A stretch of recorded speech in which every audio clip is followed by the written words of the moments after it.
Leksjon 1. Å feire innsatsen. Vi bør fokusere på å anerkjenne vår innsats og gi oss selv æren for fremgangen vi gjør.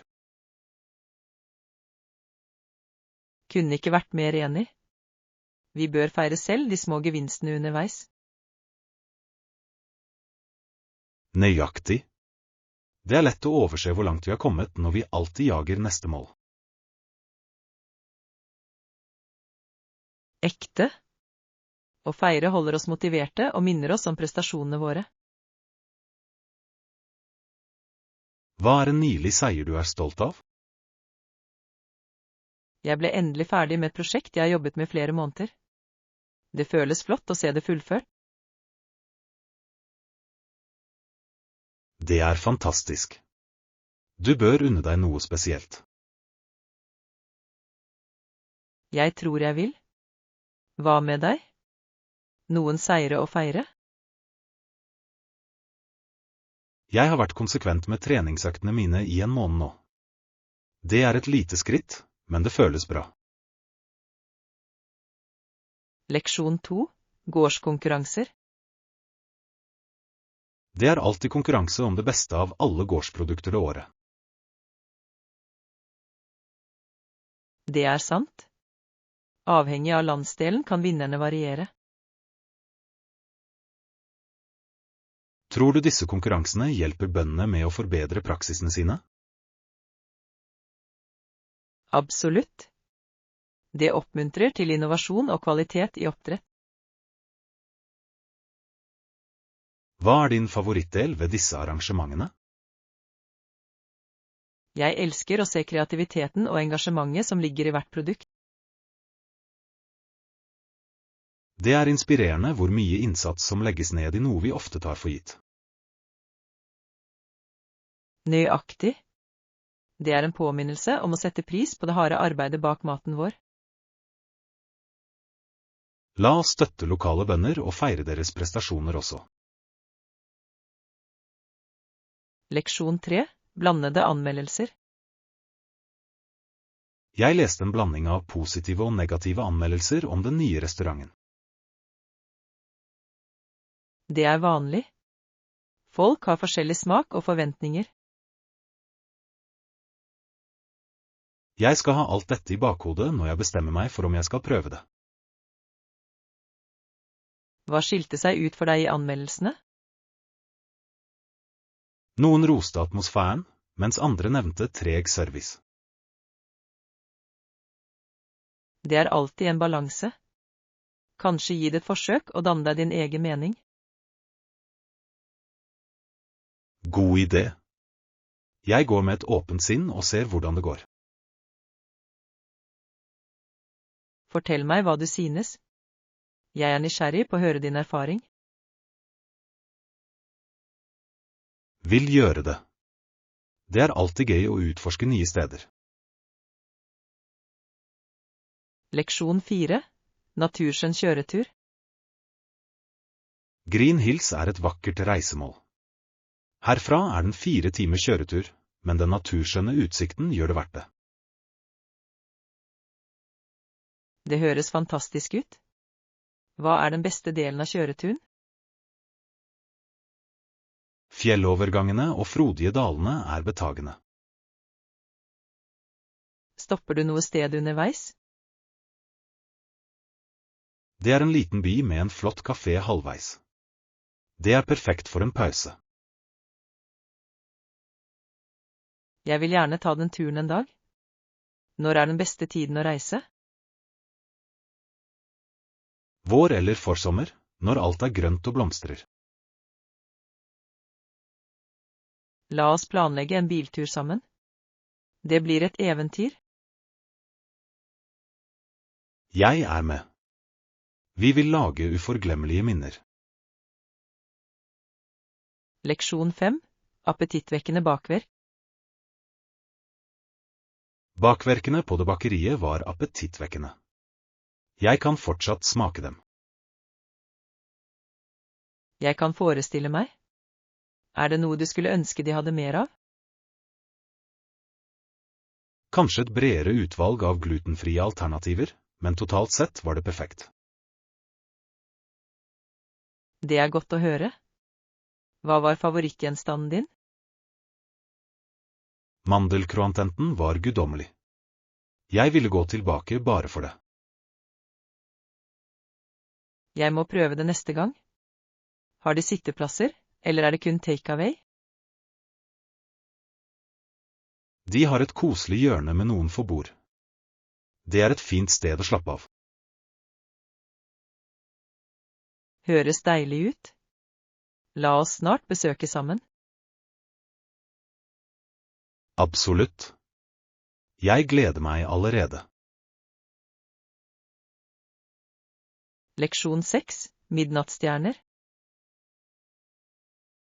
En gang var jeg ute ved midnatt, og stjernene så ut til å gnistre og danse.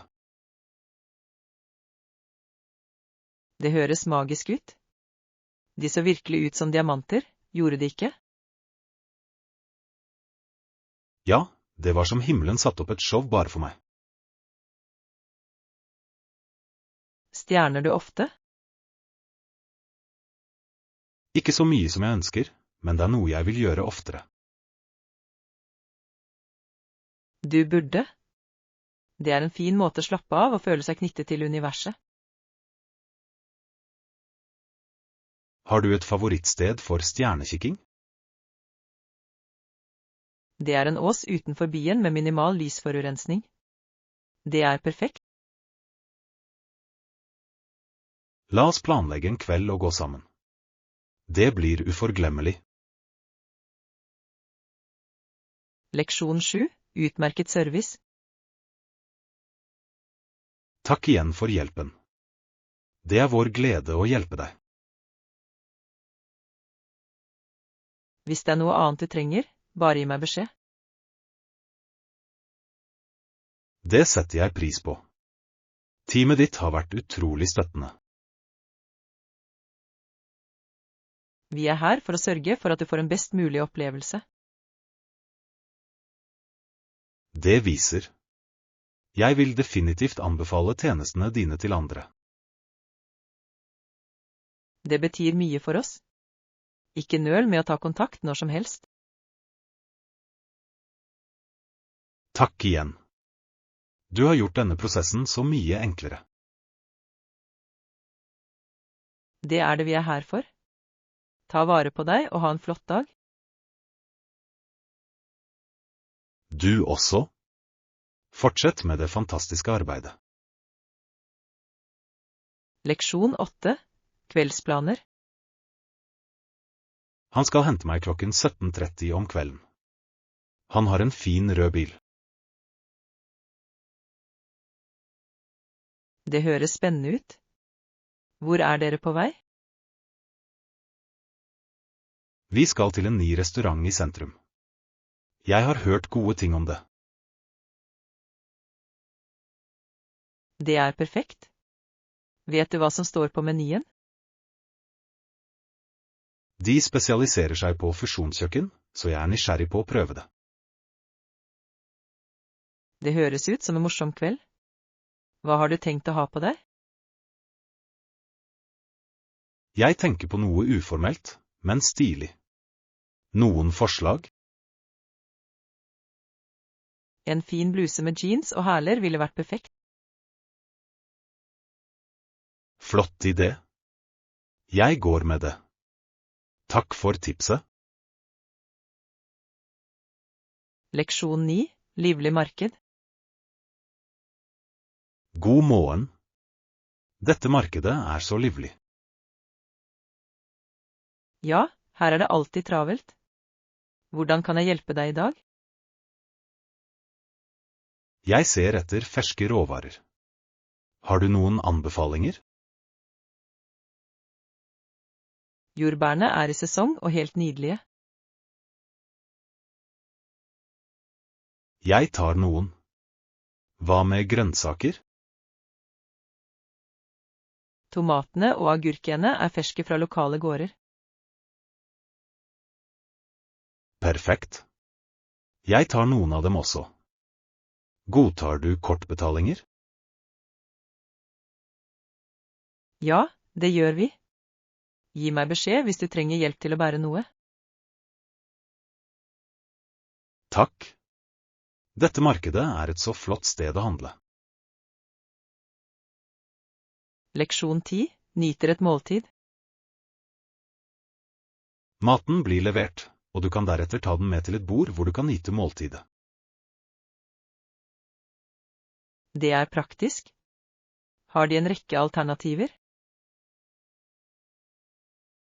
Ja, alt fra salater til solide hovedretter.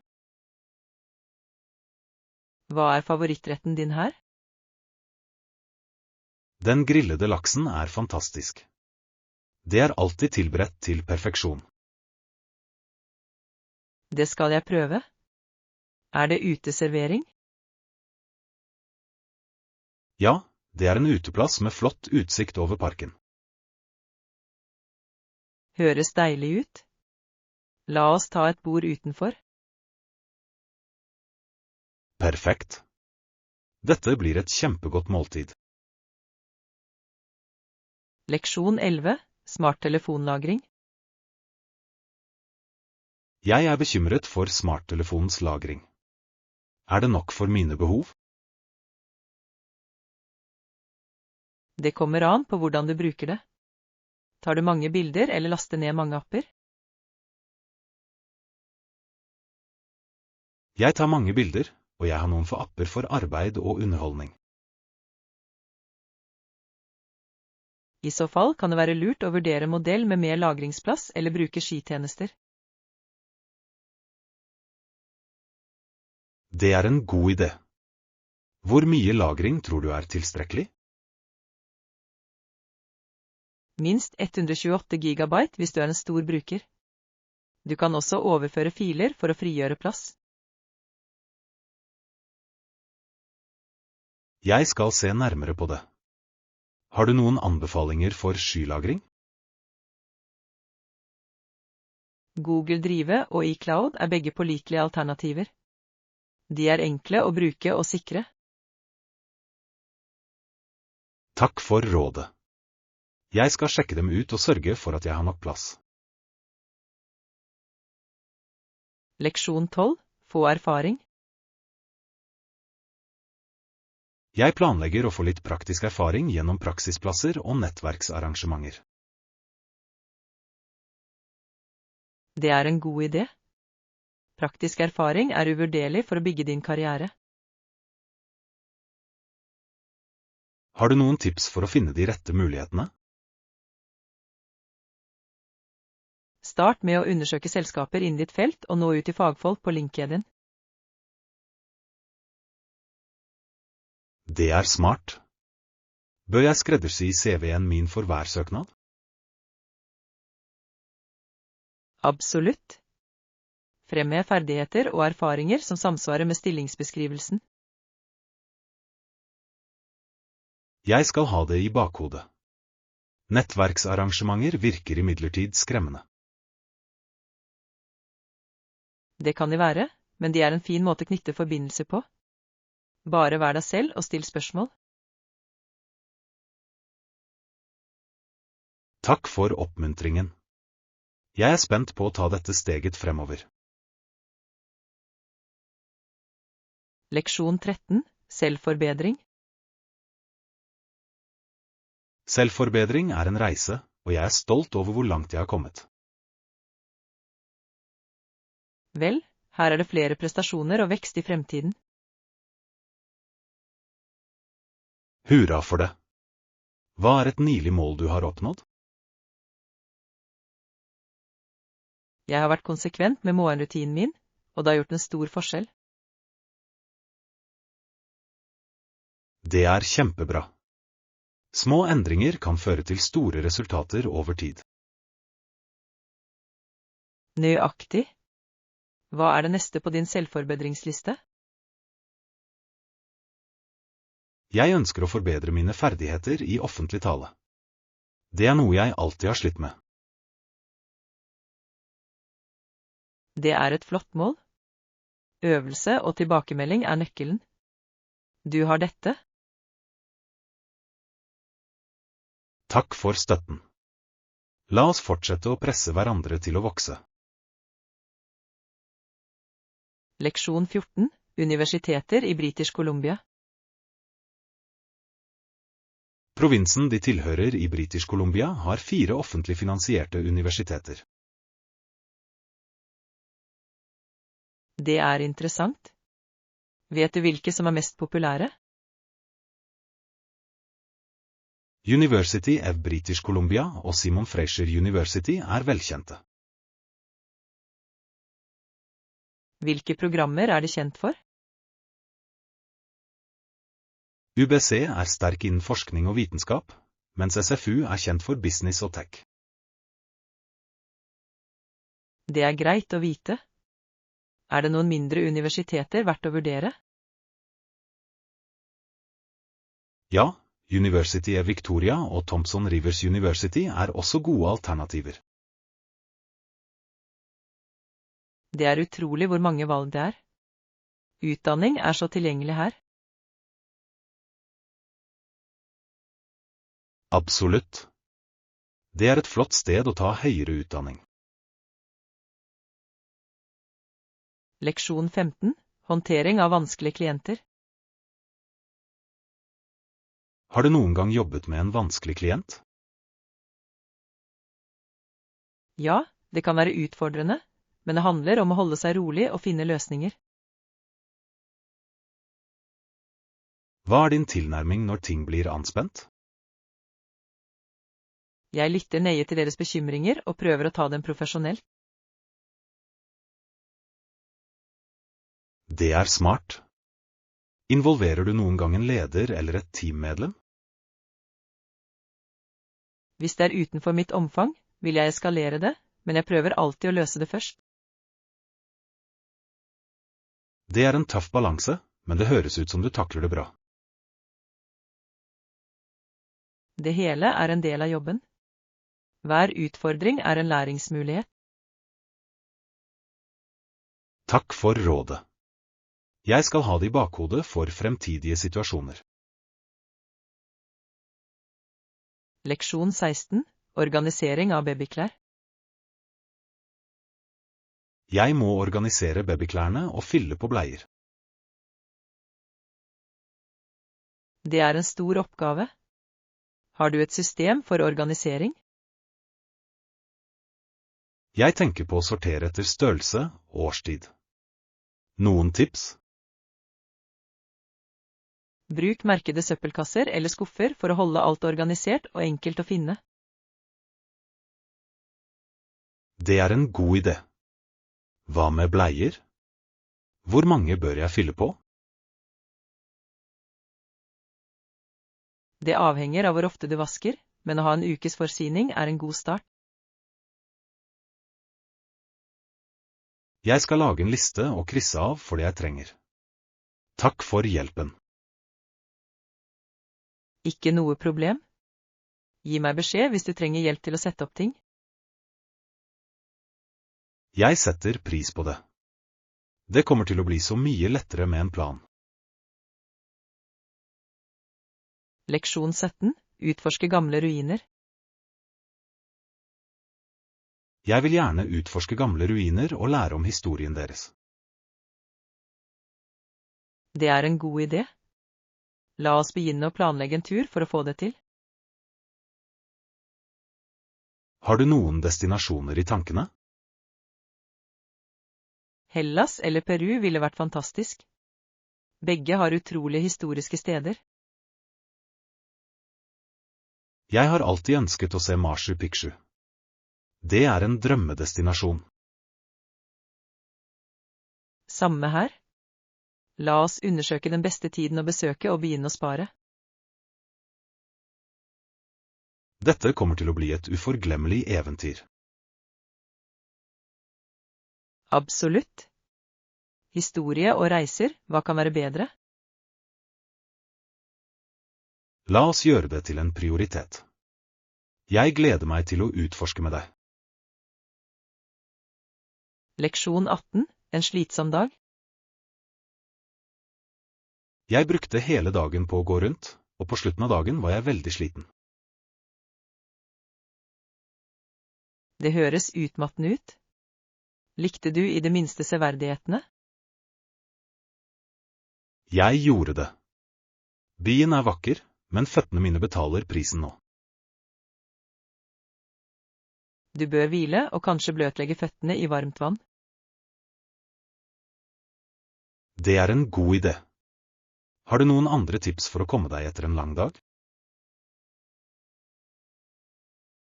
Å strekke seg og holde seg hydrert hjelper mye. Og ikke glem å heve føttene. Jeg skal prøve det. Takk for rådet. Ikke noe problem. Gi meg beskjed hvis du trenger noe mer. Jeg setter pris på det. I morgen blir det garantert en avslappende dag. Leksjon 19. Personlig vekst.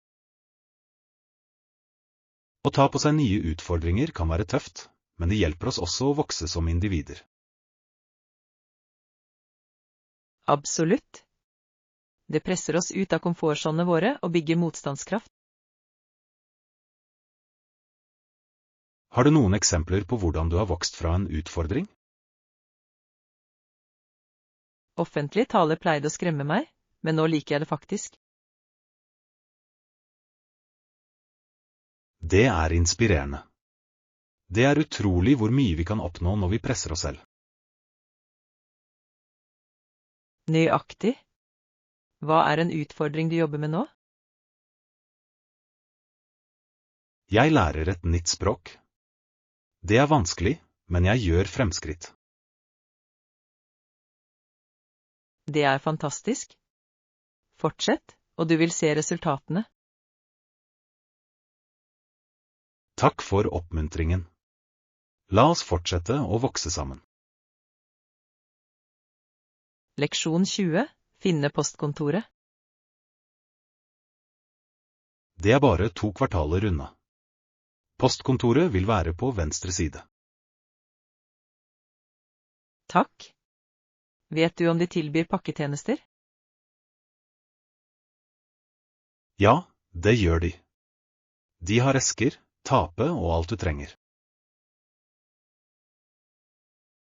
Det er praktisk. Hva er deres åpningstider? De er åpne til 18 på hverdager og til 14 på lørdager. Perfekt. Jeg går over nå. Er det parkering i nærheten? Det er en liten tomt bak bygningen, men den fylles raskt opp. Jeg skal ha det i bakhodet. Takk for veibeskrivelsen. Ikke noe problem. Gi meg beskjed hvis du trenger hjelp med noe annet. Leksjon 21. Uformelt antrekk. Jeg pleier å gå for et par denimshorts og en vanlig t-skjorte når det er varmt ute. Det er en klassisk sommerlook. Har du tilbehør eller holder det enkelt? Jeg holder det enkelt med joggesko og kanskje en caps hvis det er sol. Komfort er nøkkelen, spesielt i varmen. Har du et favorittmerke for t-skjorter? Jeg liker grunnleggende merker som er rimelige og holdbare. Hva med deg? Jeg foretrekker lette stoffer som puster godt, som bomull eller lin. Det er smart. Jeg burde prøve disse materialene også. La oss gå på shopping en gang. Vi kan finne noen flotte sommerstikker. Høres ut som en plan. Jeg er alltid klar for en god avtale. Leksjon 22. Fremme kreativitet. Det fremmer også kreativitet, oppmuntrer til ulike perspektiver. Det er så viktig, spesielt i et team. Nøyaktig. Når alle føler seg fri til å dele ideer, er resultatene fantastiske. Har du noen teknikker for å fremme kreativitet i en gruppe? Brainstorming og åpne diskusjoner fungerer godt. Ingen idé er for liten. Jeg elsker den tilnærmingen. Det skaper et trygt rom for innovasjon. Hva med deg? Hvordan oppmuntrer du til kreativitet i arbeidet ditt? Jeg prøver å gå foran med et godt eksempel og være åpen for nye ideer, selv om de virker ukonvensjonelle. Det er inspirerende. La oss fortsette å presse på for kreativitet i alt vi gjør. Leksjon 23. Kvalitet fremfor kvantitet. Ekte. Kvalitet fremfor kvantitet når det kommer til influenserpartnerskap. Absolutt. Det er bedre å jobbe med noen få som samsvarer med merkevanen dine mange som ikke gjør det. Tror du mikroinfluencers er mer effektive enn store navn? Noen ganger, ja. De har ofte mer engasjerte og lojale følgere. Det gir mening. Autentisitet er nøkkelen i markedsføring i disse dager. Nøyaktig. Folk kan se når et partnerskap føles tvunget. La oss fokusere på å bygge meningsfylte samarbeid som appellerer til publikummet vårt. Avtalt. Det er en smartere langsiktig strategi. Takk for innsikten. Jeg skal ha det i bakhodet for fremtidige kampanjer. Leksjon 24. Kveldsrutiner. Har du noen kveldsrutiner som hjelper deg å slappe av? Absolutt. Jeg sørger for å koble fra skjermer og lese en bok eller meditere. Det høres avslappende ut. Hvor lang tid bruker du på rutinen din? Omtrent en time. Det hjelper meg med overgangen fra arbeidsmodus til avslappning. Det burde jeg prøve. Jeg ender vanligvis med å rulle på telefonen frem til leggetid. Det er en vanlig vane, men å bryte den kan utgjøre en stor forskjell. Hva annet gjør du for å forberede deg på en god natts søvn? Jeg drikker urtete og holder rommet mitt kjølig og mørkt. Jeg skal gi dem et forsøk. Takk for tipsene. Leksjon 25. Gjør drømmer til virkelighet. Vi kan gjøre disse drømmene til virkelighet sammen. Det ville vært utrolig. La oss fortsette å presse frem og støtte hverandre. Hva er det første skrittet vi bør ta? Å sette klare mål og lage en tidslinje ville være en god start. Det liker jeg. La oss dele det ned i håndterbare trinn. Nøyaktig. Små gevinster vil holde oss motiverte underveis. Dette blir en spennende reise. Jeg er glad vi gjør det sammen. Jeg også. La oss få det til å feire hver milepæl. Avtalt. Her er for å gjøre drømmene våre til virkelighet. Leksjon 26. Snekk ideer. Det er flott. Hva slags snacks tenker du å få? Jeg lener meg mot sunne alternativer som nøtter, frukt og kanskje litt mørk sjokolade. Det høres perfekt ut. Har du et favorittmerke for snacks? Jeg liker merker som bruker naturlige ingredienser og minimal bearbeiding. Samme her. Jeg tar noen granolabarer og kanskje litt popcorn også. Popcorn er et godt valg. Det er lett og tilfredsstillende. Bør vi få en blanding av søtt og salt? Definitivt. Variasjon er nøkkelen til snacking. La oss lage en liste og plukke opp alt vi trenger. Leksjon 27. Nasjonal suverenitet. Det er behagelig å betrakte ofring eller sammenslåing av nasjonal suverenitet som en gradvis antakelse fra alle nasjoner. Det er en kompleks idé. Tror du det er mulig i dagens verden? Det ville kreve mye tillit og samarbeid, men det er et interessant konsept. Ekte.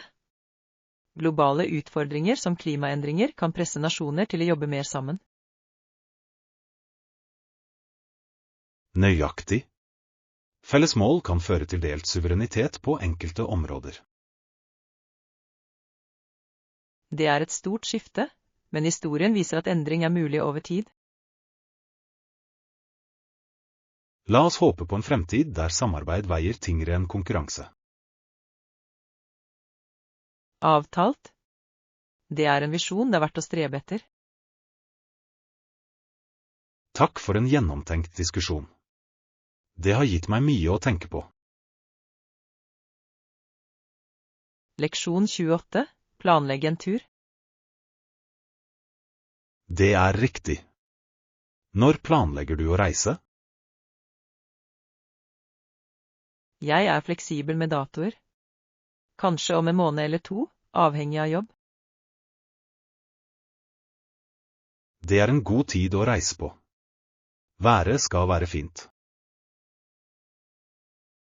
Har du noen anbefalinger til steder å besøke? Hvis du er glad i naturen, er fjellene fantastiske på denne tiden av året. Det høres perfekt ut. Jeg skal begynne å undersøke overnattingssteder og aktiviteter. Gi meg beskjed hvis du trenger hjelp til å planlegge. Jeg deler gjerne noen tips. Takk. Jeg holder deg oppdatert etter hvert som jeg fullfører detaljene. Gleder meg til å høre alt om eventyret ditt. Leksjon 29. Radioformater. Noen radiostasjoner har et taleformat der lytterne kan ringe inn og dele sine meninger. Det er en fin måte å engasjere publikum og skape en følelse av fellesskap. Foretrekker du snakkeradio eller musikkstasjoner? Det kommer an på humøret mitt. Talkradio er flott for å lære, men musikk er perfekt for å slappe av. Ekte. Jeg liker hvordan snakkeradio dekker et bredt spekter av emner, fra nyheter til underholdning. Det er en god måte å holde seg informert og høre ulike perspektiver. La oss stille inn på et talkshow en gang. Det kan være interessant. Høres bra ut. Jeg er alltid klar for å prøve noe nytt. Jeg også. La oss gjøre det til en date. Leksjon 30. Rydding av land. Landet deres okkuperte område, men landet måtte ryddes for trær og stubber før det kunne brukes. Det må ha vært mye hardt arbeid. Vet du hvordan de gjorde det? De brukte sannsynligvis økser, sager og til og med dyr for å hjelpe med de tunge løftene. Det er utrolig hvor mye innsats som er lagt ned på å forberede land for jordbruk eller bygging. Ekte. Det er en påminnelse om hvor mye vi tar moderne verktøy for gitt. Tror du de møtte noen utfordringer i løpet av prosessen? Definitivt. Været, dyrelivet og det rene fysiske arbeidet ville vært tøft. Det er inspirerende å tenke på deres besluttsomhet og motstandskraft. La oss sette pris på historien og innsatsen bak landet vi bruker i dag. Leksjon 31, sportskontrovers. Har du hørt om kontroversen som rister gjennom det kanadiske sportsetablissementet? Ja, det har vært over hele nyhetene. Ulike medlemmer av regjeringen og idrettsbyråkratiet er involvert. Det er overraskende hvor stor innvirkning dette har på idrettsmiljøet. Absolutt. Det reiser viktige spørsmål om åpenhet og ansvarlighet. Jeg håper dette fører til positive endringer i hvordan idrettsorganisasjoner styres. Jeg også. Det er en sjanse til å ta opp problemer som har blitt oversett for lenge. Det er også en påminnelse om hvor stor innflytelse idrett har på samfunnet. Ekte. Idrett kan bringe mennesker sammen, men reflekterer også bredere samfunnsutfordringer. La oss håpe at denne situasjonen fører til meningsfull fremgang. Leksjon 32, Kyoto-eventyr. Jeg dro også til Kyoto og besøkte de vakre templene og hagene. Det var fantastisk. Kyoto er magisk. Hvilket tempel var din favoritt? Jeg elsket Kinkakuei, den gylne paviljongen. Refleksjonen på vannet var fantastisk. Det er en klassiker. Fikk du sjansen til å besøke bambusskogen i Arashiyama? Ja, det var så fredelig. Å gå gjennom den ruvende bambusen føltes som å gå inn i en annen verden. Kyoto har en så unik blanding av historie og natur. Det er et av favorittstedene mine. Min også. Jeg likte også teseremoniene og prøve tradisjonell matcha. Disse opplevelsene fanger virkelig essensen av japansk kultur.